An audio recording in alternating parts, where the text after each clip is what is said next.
大家好，比特币10万美元以上，新的资金喊大家控仓控仓。那这一次跌到9万到8万，很多朋友继续买入，这几天也是在关心8万美元的比特币会不会是底部？因为8万美元距离上一轮牛市的顶部2021年7万美金是非常非常的近哦。昨天视频已经提醒了，而且最近有几个大佬发现他们是在买入，以及白宫最新的消息，可能圣诞节前后会确定美联储主席的人选，所以比特币有没有可能会提前炒作一波？国语很烂，感谢点赞，或者新粉丝也可以加入我们 Discord 交易圈。另外，如果你正在考虑交易加密货币，我个人是选择使用 OKX 交易所，它是全球最大的加密货币交易所之一。视频下方有我的 OKX 邀请注册链接。我们先来看一下比特币日线的图表，可以看一下比特币经过2天，周六跟周日下方的量能是偏小，但是比特币价格也是可以上涨，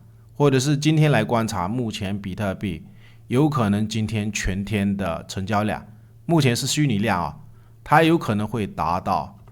3万美的成交量。那或者前几天比特币跌到这一个8万美金，不过我是从9万开始，也是在群上面跟朋友们计划9万下去，我有可能会分批买入，所以那这2天一直在提醒的，单单你看这一根成交量，有可能就是有散户在恐慌，而且我们会看一下，它是有可能非常像，也就是在2025年初的时候，当时这个位置，这一根成交量是超过4万枚的比特币，或者是这一根成交量也是超过4万枚的比特币，后面比特币有一个非常大的一个上涨，但是后面比特币还是在这个区间里面洗盘，所以我们看一下，那涨到这个高点的位置，昨天是有提到，如果比特币8万5站上，有可能下一个目标位，你去观察一下，大约是8万9附近会有一个压力区。昨天这个高点是8万8100美金附近，是距离那个8万9很近啊。不过我的观点是，还有一个很重要的压力位，可能是在这个盘整的区间，大约是在 92K。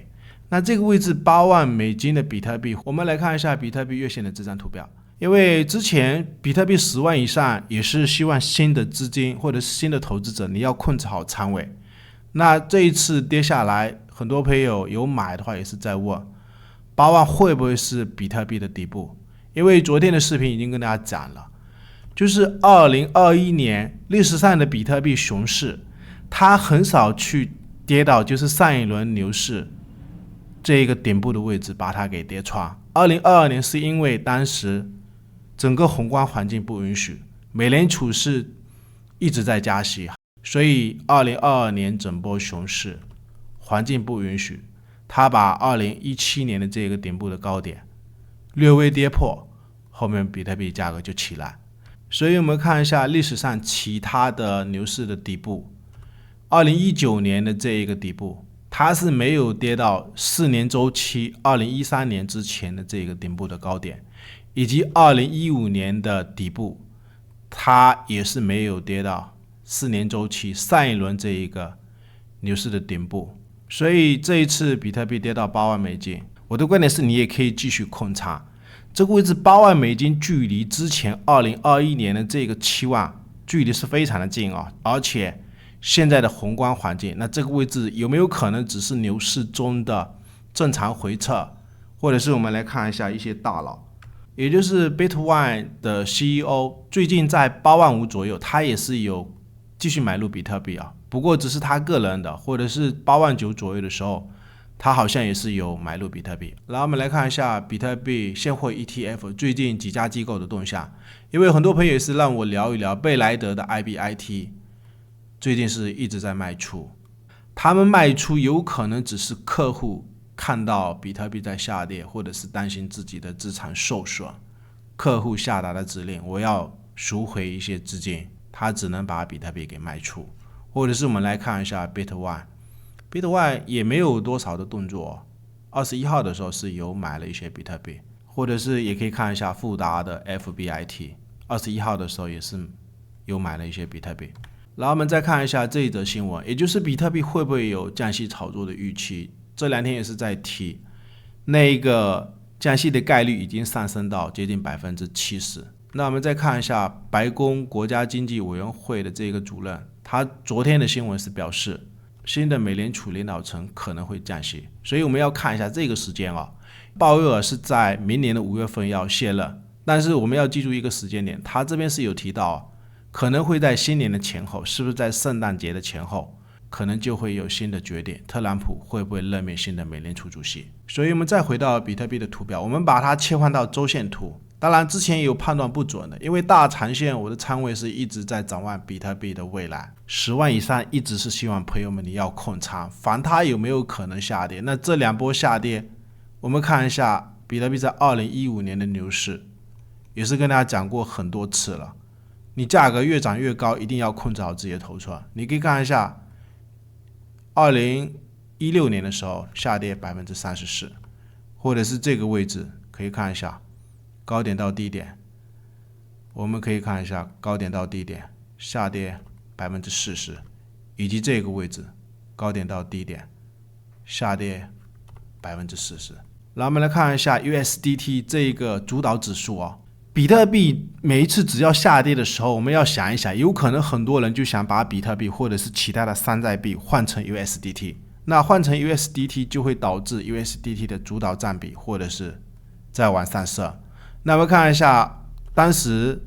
这个位置 USDT 涨到这个高点的时候，2022年的6月份，当时2022年6月份的时候，比特币就是跌到2万美金的底部。然后我们看一下，如果从这个高点再连到这个高点，也就是 USDT 或者是这一个主导指数继续往上涨的时候，就是代表整个比特币市场是在恐慌。2022年的10月份，当时比特币价格就是跌到16000美金，就是最终比特币的底部。然后后面我们看一下，每一次 USDT 上升 USDT 上升，就是比特币价格在下跌。当时在2023年9月份的时候，或者是这个高点2023年6月份的时候，也就是比特币当时跌到25000美金的底部。所以这一次那这几个高点连起来的一个 USDT 下降的趋势线，所以来到这个位置8万有没有可能是比特币的底部。然后我们来看一下比特币4个小时的图表，那既然判断日线有可能比特币是在箱体区间盘整，那你如果短线要操作的话，我的观点是看到它价格有来到布林线下轨，也能确定有可能这个位置就是阶段性的低点。那再配合比特币这边有一个上升三角的结构，然后我们看一下昨天是突破了这个上升三角，所以短线有一个支撑位，也就是昨天提到的，如果比特币能站上这个8万5，那我们要去留意，也就是8万9会不会有个压力区。而且我们看一下，那既然日线是盘整，你如果要做短线的话，4个小时去观察布林线上轨的位置有可能会是压力区，它也是很接近前面的这个高点，或者是很接近最近一直在提的那个8万9的一个短线的压力区。所以我们看一下，它如果这边要盘整的情况下，你尽量去留意这个布林线的中轨也马上要翘头了，有没有可能8万5会是一个很重要的支撑位，或者是你要做的话，当然我的观点是如果有踩二只脚，尽量去看下轨的位置会不会是做多的买点。然后我们来看一下以太坊日线的图表，以太坊这几天一直在提的很重要的一个中线的压力区，尽量看一下它能不能回到这一个区间里面去盘整，那下面有可能就是陷阱，或者是它这一根 K 线中轴的位置，你也可以去留意一下会不会是一个压力区。然后我们来看一下狗狗币日线的图表，狗狗币昨天这一根蜡烛如果配合这一个十字星以及这一根下跌，它现在短期这个位置有一点像那一个橙形的结构。橙形的结构一般以往的经验就是看涨为主啊，因为我们看一下狗狗币下方的这个 MACD 指标，这一次低点虽然是更低，但是下方的柱状低点是更高，所以一般有背离的位置有可能就会有转折。最后感谢大家收看，对我们